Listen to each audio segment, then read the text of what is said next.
Welcome back, guys, to SGT. This will be the showcase for version 2.5 of the Datapack. This is going to be the last ever version of SGT, and this will round off my completion of the old school Datapacks. Obviously, we recently had the final video for SMC, SBS, and now this is the one for SGT. So with this, I can finally close down all three of the old resource pack Datapack combos and get started working on something much cooler and much bigger. Now, first of all, it's worth noting I have made quite a lot of performance improvements to the pack, but I am still working on them actively. I'm not working on adding any more features to any of the data packs now, but if there are any critical issues or potential performance problems, then I am happy to work on them and release sub-updates to accommodate for those issues. So if you do have any feedback on like any more negative issues, such as like when you're doing a specific thing, you get incredible TPS lag or something else, the likelihood is it's a mistake on my part in the code, and I will gladly fix it if you want to report it in either the YouTube comments or also on the Discord group as well. So hopefully SGT v2.5 should work a lot better than any previous version, and it's going to be better in terms of compatibility with my other two data packs as well. So moving on from that, we have some golden food. A lot of you will remember that golden food has an entirely new mechanic in SGT. The original golden apple can be crafted as normal, and the enchanted golden apple can be crafted with gold blocks like the old school recipe, and these two things work very differently now. So gold apples have a stacking health buff. They will give you 4 hearts by default of absorption, but if you eat up to 4 more, you can get 4, 6, 8, and 10 additional golden hearts with absorption levels. If you eat another one past the 4, then you won't be able to get 12 additional hearts. It will stack to a maximum of 10. But basically, the golden apple doesn't really give you any positive benefits anymore, like brief regeneration or fire resistance or whatever. It just gives you that stacking health benefit, so it's kind of like a different thing entirely now. The enchanted golden apple is much more powerful. It will instantly stack you to the maximum amount of hearts that you can have, which is 10, and it will also give you fire resistance, strength, speed, and all of these foods will give you immunity to incoming negative effects. First of all, the golden apple will give you immunity to incoming negative effects for 20 seconds. The enchanted golden apple will give it you for 60, and now, as a new addition in version 2.5, the golden carrot will actually give you immunity to incoming negative effects for 3 seconds. So this thing didn't work like that previously. I wanted to add some sort of special situation for the golden carrots beforehand, but I never added it. I had a function file in place for the things that it would do, but it was just empty. So there you go. So now if you eat golden apples in SGT v2.5, then you will actually be given a, the whole resistance to incoming negative effects. I've said that so many times now. You'll get that effect as well now, but it's very short duration because obviously golden carrots aren't very, expensive to make. They're only gold nuggets. But yeah, as you can see, if I eat this, I'll get these lovely green particle effects for a few seconds, and then they're gone, just like that. So during that time where those particle effects are surrounding me, if I was to get hit by a wither skeleton or a witch threw a potion at me or whatever, then it would actually not affect me at all, but it's only for those 3 seconds. So now if you're like raiding, an end city, or if you're fighting against wither skeletons, you might want to eat golden carrots because it will be able to help you out with all the negative potion effects that you can get while fighting those things. So yeah, so moving on from that, I actually need to go into survival mode to showcase the next feature. This is something that I wanted to add into the data pack a long time ago, but actually just couldn't do because I couldn't figure out the best way of doing it. Now with my greatly enhanced skills in data packing, I have finally got this feature to work. Now, I have wanted it to be in the game for the longest time that you can right-click crops with your fist, and it will pop out the wheat and instantly replant the seeds, and then just -1 from the seeds that you would usually get. That's not possible, unfortunately. It's very difficult to do something like that with the data pack, but what you can do is you can detect for a specific item being used when crops are being broken. So from now on, in SGT, if you punch crops with your fist like that, you'll see that it just drops out like normal, working as you'd expect. But if you break crops with a hoe, it will actually instantly replant the seeds wherever you broke the crop. I really like it. It's one of the best features I've ever added in this data pack. I'm actually tempted to, isolate this module and make it into its own standalone data pack because I think it's great. I've seen people do this before, but I've never seen one that works as nicely as mine. I feel like it works really well. The only unfortunate truth of this one is that it is not 100% consistent. It's very difficult for me to show you, but there are 2 major problems. Obviously, one of the biggest problems with this is to do with the crop hitbox. If I was to look at the crop right this and then just click, then sometimes, if I'm not fast enough, the actual resulting crop will get broken as well. I'll try and see if I can simulate it. There we go, that was that time as well. So, but what happened there was the carrot instantly replanted itself, but I was still clicking from before, so I broke the resulting planted crop afterwards by accident. So the way of kind of avoiding that is to kind of like aim like that, so that you're just looking at the top, and then you can't actually look at the bottom crop to break it afterwards, and you can see there it's pretty consistent. But it's not perfect, it's not a perfect science. In reality, what I would like to do, which is very difficult to do, would be something along the lines of like, if you aim at the crop with a hoe, you can't actually break it if it's stage 0, which would be weird, because people would probably like be breaking crops and be like, why is nothing happening? Why is nothing happening? But then, you know, I don't know, there's not really much of a thing you can do with that. So yeah, right-clicking would be so much better, but you just cannot do it, unfortunately. So instead I'm having to use loot tables. But yeah, one other thing worth noting as well is that there is obviously a rare chance that this simply just doesn't work, because it is reliant on loot tables. Now, as you know, when you break an item, sometimes items will go flying. You know, they will fly off to the left or the right or back or forth or whatever, and sometimes they will just nicely sit in the middle and be nice and calm. The ones that sit in the middle are the good ones. The ones that fly out are annoying, because if they fly out at a specific angle and there's a tiny bit of lag or whatever, then unfortunately there is a chance that it doesn't get replanted. It is a very rare thing for it to actually happen, but it does occasionally happen. But yeah, I doubt we're going to see it today, because it is very rare, like I said. But yeah, there you go, so it's fine. Also, using the pack creators onions pack still as well, so that's pretty cool. And yeah, this does also work on netherwort as well. I kind of debated making this work for like pumpkins and melons, because really it should, for the sake of consistency. But at the same time, there isn't really much reason to have it on pumpkins and melons, because when do you like break pumpkin and melon seeds to like expand and replant them? Because, you know, all you do is you break the pumpkin plant, and you break the melon, and then you can get seeds out of those things. Like you don't need to break the original pumpkin or melon stem ever. So I kind of didn't want to add that, but yeah. So yeah, it's pretty cool. You can instantly replant crops now. It's pretty snazzy. It's some good stuff. So yeah, I really like this feature. It's one of my favorite things I've added in this data pack for sure. Like, and also, yeah, it's worth noting, if you do it on a crop that isn't fully grown, it will not work, as you can see there. It has to be a fully grown crop, otherwise it will not replant. I love this. I think it's great. I think it's really, really good. But yeah, if you are wondering how it works, all it basically is the loot table for these 5 items: wheat, potatoes, carrots, beetroots, and netherwort all have an extra section now, which basically checks to see if the player is using a hoe. It doesn't matter if it's a diamond hoe, a gold hoe, iron hoe, stone hoe, wooden hoe. I haven't added the ability for netherite hoes just yet, because then the data pack wouldn't work in 1.15, unfortunately. Or maybe it would actually. Well, actually, would it? Maybe it would actually. I'm not entirely sure on that. I'll need to look into that, to be honest. But yeah, so it doesn't currently work for netherite hoes, because I'm not making this data pack compatible for 1.16 anyway. But yeah, otherwise, you can see there, it's working pretty snazzy. It's pretty good. And of course, you can just spam and it will do all the crops just like that. I think it works really, really nicely. So yeah, it's good stuff. I love it so much. Okay, right, game mode, creative, and clear. For me, that's like a highlight of this. There's a much bigger feature coming up in the future in this very same video, but this is like the highlight for me. I love this feature so much. So some of you will remember that there actually was the ability to get gunpowder from coal in a previous version of SGT. That has been changed a little bit, so it's still very much in the pack, but now when you break coal, you will instead get sulfur, as you can see there, which has its own little custom texture, which is kind of designed to look like a crystally dust type thing, which is what sulfur looks like when it is mined out of the ground. This is basically just disguised gunpowder. If you look at the tooltip there, you can see it is just gunpowder. It functions exactly the same as gunpowder. There's nothing special about it at all. It's just gunpowder that just looks yellow. That's literally all it is. So yeah, it's pretty snazzy, really. But yeah, this is kind of a new thing that I'm focusing on with this, with SGT and a lot of future projects as well, is the idea that there are additional items in the game. It doesn't matter if they behave exactly the same as something else. It just kind of bulks up the item count, and it adds a lot by doing a very little amount, you know? So I think it's really cool. And that feature also carries over to sticks as well, which can drop from trees now. I'm going to have to do the tick speed thing again. Actually, can I just do this? This will work, won't it? Tick speed. Take speed. Yeah, there we go. Yeah, so basically, whenever a stick drops from a tree now, it will actually have a custom texture and be called a twig, as you can see there. Once again, it functions identically to a stick, so you can use it for furnace fuel, you can use it for tools, you can use it for just about anything, but it looks different, and once again, it bulks up the item count as well.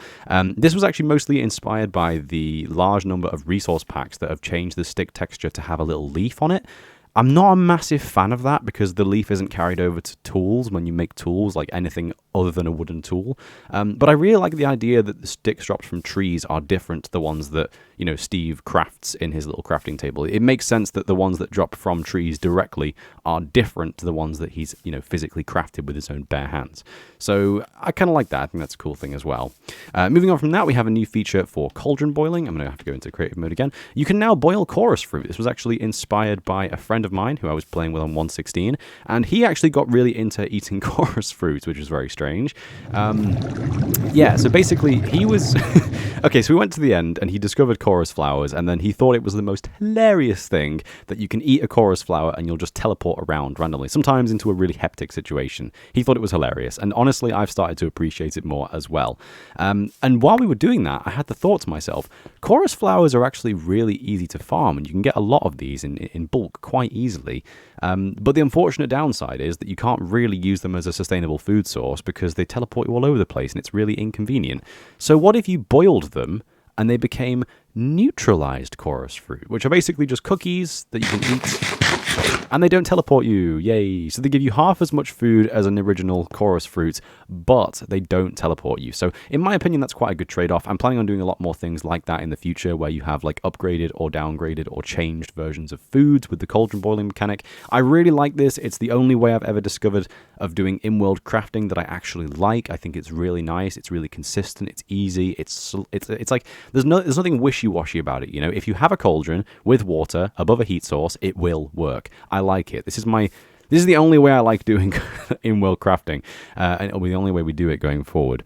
But yeah, moving on from that, we have two items right here that you're going to be finding in the End City Basement, which is a structure that's been added in SGT v2.5. I have poured days of my life into making this work. I don't mean like I worked on it on Monday and Tuesday and Wednesday. I mean, I have probably poured like 80 hours of work into this. So we're going to get to that in a moment. But yeah, the Void Magnet. The Void Magnet is still the same as before. It is a thing that you can find in the End City. Unfortunately, it is no longer found in the End City treasure loot table, which is an interesting one. But instead, you find it as treasure while you're exploring the End City basement. Now, I'm going to intentionally leave a lot of it to surprise because I want people to explore these structures themselves and get like a true sense of like a new feature to discover first time. So I'm not going to be explaining into too much detail how these structures work, how they form, how the loot is calculated, anything like that on this video, because I want people to download this and play with it and discover things for themselves. But what I can tell you is that these two items are new items that you can get from the End City basement as a sort of treasure item. So first of all, the Void Magnet works exactly the same as it did beforehand. If there are items on the floor in a large radius around you, then you can pick them up by having it be in magnet mode. So if I turn it on in magnet mode, you can see there we've fixed the sound effects. There was a previous problem where if you had a resource pack installed that had a custom beacon sound, it would really mess up the sounds for the Void Magnet. So those sounds are now built into SDR. So yeah, if you have it on magnet mode and you walk near items, you suck those items into your inventory and you get the particle effects there. Or if you switch the magnet into tractor beam mode, then it works very differently. We have a new sound for what happens when you switch the item. I kind of realized that it wasn't very satisfying that you do the shift right click and then it just swaps out. I think that's way nicer. I think that sounds really cool. But yeah, obviously if you point forward while this thing's in tractor beam mode, you can suck items up in a long area instead. So I can target these items and suck them up just like that. Those ones are a little bit too far away. Yeah, there we go. I really should have some way of realizing what the range on that thing is, but yeah. And in addition to that, we have a new item, which is the anti-gravity bow. This is a custom bow which works with any enchantment, any arrow in any situation, and it will simply give that arrow no gravity. So if I fire an arrow, you can see it will fire all the way over there, not losing any momentum at all if fired with enough force, and it will just go straight forward. Now, with these arrows, you'll see they have quite a lot of particle effects forming around them. Every anti-gravity arrow has a timeout of, I believe, 15 seconds, I think it is currently. Wait, is it? No, it's more like 20 seconds, yeah. There we go. So after 20 seconds of the arrow existing, it will basically form a huge clump of end particles and then delete itself. Now, the reason for this is because anti-gravity bows are a bit of a nuisance. If you fire them really weak like that, they will eventually just stop in midair, which is really annoying. If you're in survival mode, you can't pick these up when they're floating in air like this. Obviously, this is not something that they really have had to plan in Minecraft because this is barely ever going to happen. If you put a block in front of this, if it's fully stopped, it will never land in the block. You can't remove that arrow unless it kills itself or unless it gets given gravity once again. So basically, the reason why this feature exists is because I know there will be people who shoot their anti-gravity arrows directly upwards and then are like, what? It's just stuck in midair. It will never despawn. It will never hit anything. It's just there. So this feature exists for those people, basically. It's kind of like a way of making sure this is idiot-proof. So after a certain amount of time, the arrow will simply kill itself. So yeah, it's pretty cool. It works a treat. So yeah, anyway, before we finish off this video, I am going to quickly show you guys how you can expect to find the End City basements, how they're going to look, and give you a little bit of an explanation of how they work as well, because they are really cool. But yeah, so if you want to find these items, you've got to venture out to the end, find a new End City with a basement, and then you'll be able to find these items in the depths of the End City basement. So yeah, it's pretty cool. Okay, on to the basement tour. So here we are in the end dimension, and I've just found myself a new end city. I've actually been generating a lot of end cities in this world for testing, so we're actually very, very far out right now. But this end city that we can see here is a little bit different to usual. You may notice that it looks a little bit different to how you would usually expect. A lot of the, bridges here have like columns on them. Some of the rooms look different in terms of decorations. There are no banners on the little towers, as you can see there. Things have changed a little bit. All I've done is I've taken every single end city structure and kind of tweaked it and changed it to my own liking. And for me personally, I think they look a hell of a lot better now. But obviously you will have noticed that these two towers are coming out from the ground right here. And we're going to take a look at what those mean in just a second. So yeah, coming up on the end city, there is a 60% chance that an end city will now spawn with a custom basement structure that will look just like this on your entrance area. You can see I've also tweaked the position of some of the chests here in the end cities as well, so if you're exploring you might have a bit of a surprise with where the loot is located nowadays. But yeah, if we go down into the basement down here, you can see this place is actually really, really cool. It's massive. It's absolutely huge. The way that these generate is randomly. They use a lot of random generation with different modular parts to basically create a huge, huge dungeon. Now, yeah, it's pretty cool. These things will vary in size massively. Sometimes they will be tiny, like disappointingly tiny, but other times they will be huge. And basically what I've tried to do here is I've just tried to mimic vanilla as closely as possible. So with the kind of like building style, the simplicity of things, the openness of the structure, the randomization, the fact that you can occasionally get one which is tiny and crap or one which is huge and crazy looking, I've tried to make it as vanilla as possible. Now, unfortunately, in the process of creating this structure, I have learnt a lot about modular structure generation. It is not an easy ordeal. And I now realize that when people ask for things on like the Minecraft subreddits and stuff, I can kind of understand why a lot of the things don't get added in terms of structure generation, like more complex dungeons and bigger modular structures, because they are really complicated and it's really easy to get them wrong. But I think I've done a pretty good job here, so we're going to have a look around this thing. So first of all, what you'll find of the original base room is there is quite a high chance you'll get these short tunnels with either a shulker or a chest waiting for you at the end. You can see we got a chest down over there, and there'll be some nice loot waiting for us in this one. You can see we can get some interesting loot from the Entity mines. It's a little bit different to the Entity treasure chests that you get from above ground. But you can see here we've got a mending pickaxe, which is pretty cool. Only mending. They usually come with a lot more, but only mending on this one. We've got a diamond. We've got some chorus fruits. 2 diamonds, actually. Chorus fruit, endstone, and obsidian. Now, honestly, that's a pretty good one. You usually don't get this good of a loot, but it is programmed so that you will always get at least a diamond pickaxe with some sort of enchantment or a book with some sort of enchantment as well. So you'll always get one or the other of those whenever you're exploring these end city chests like that. And yeah, as we run around here, you'll start to see that this thing is pretty big. Over this way, we've got a winding tunnel which goes around the corner here and comes out into this quite large room. This is the End City Tower, as you can see there. We've got some more chests hanging around on the side of the walls and over there for us. More shulkers waiting to attack us as well. And this is the thing that was poking out of the ground before that we saw on the surface. So every time one of these End Cities spawn now, there is a chance that you will get some of these these towers spawning. It's not guaranteed that you'll always get towers, and it's quite lucky actually that we got 2 here. Sometimes you'll get 3, sometimes you'll get 1, sometimes you'll get none. So yeah, it is all randomization, so pretty much anything is possible given enough times of you running the randomization. In fact, something funny about this is this structure can generate infinitely, given enough possibilities, you know, so it is just a random number generator at the end of the day. But yeah, as you can see here, we've got a larger room again, we've got some more shulkers in here, we've not got a chest in this tower, have we? No chest up there, but we've got a chest at the end of this hallway, we've got a deeper part of the basement, which I'm not going to explore for the sake of spoilers, and it looks like this actually breached the edge of the end island as well, so we've got the room here with the anti-gravity bow that you'll be able to obtain as well. So many shulkers waiting in these hallways, but obviously you are in an enclosed space, so the shulkers aren't as dangerous as they would be on the surface, more just annoying more than anything else. But yeah, now this is a good point for me to say as well, this is not a perfect science. Obviously you are going to get occasions where the entity basement will rupture the edge of the islands, but there's nothing much I can really do about that, and quite frankly I kind of like it, so we're gonna stick with it for now. But yeah, so end cities are going to be a lot more fun to explore now, a lot more loot for you to gain, a lot more space for you to travel down, and I really like it. It's also worth noting as well, if you are the kind of person who likes to collect banners from the structures you explore, I've also designed an entirely new... Oh no, sorry, I shouldn't...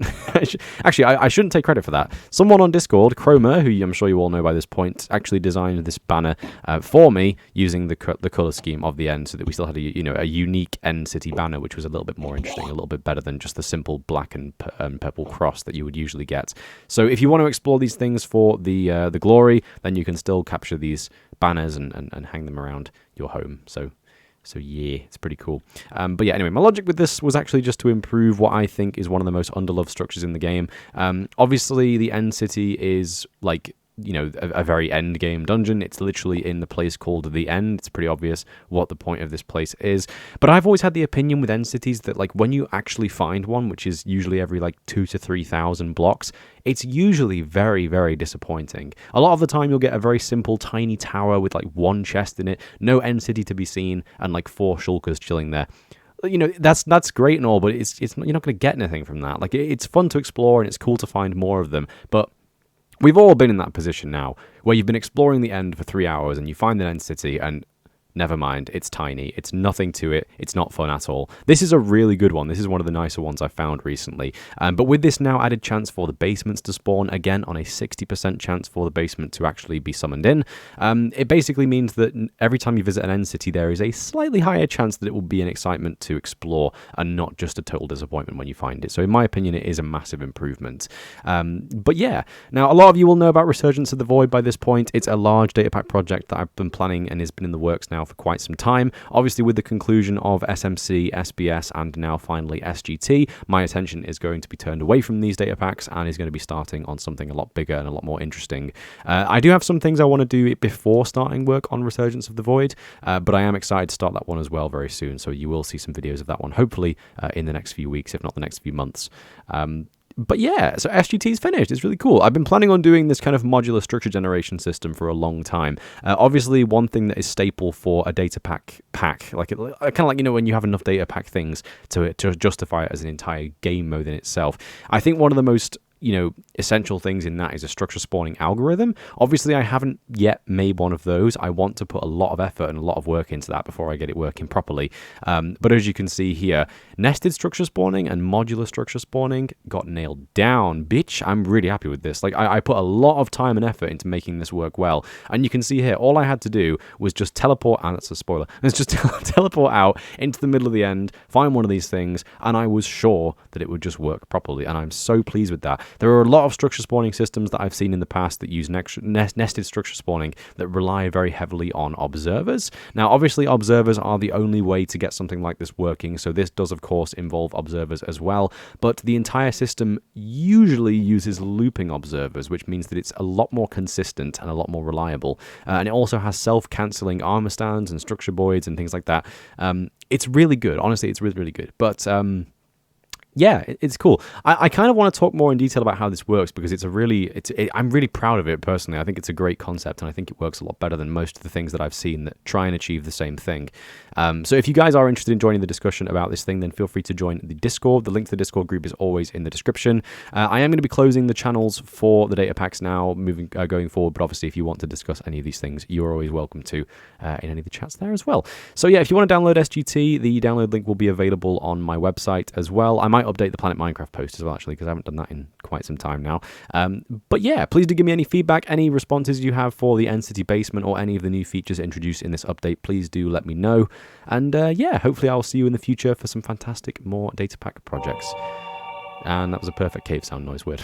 Okay, thanks for watching, guys. I hope you enjoyed this episode. I am very happy with the final result of SGT, and hopefully we can look forward to some more interesting structure generation systems in the future. So yeah, thanks for watching, guys. I hope you enjoy exploring this newly renewed structure, and yeah, take care, and bye-bye.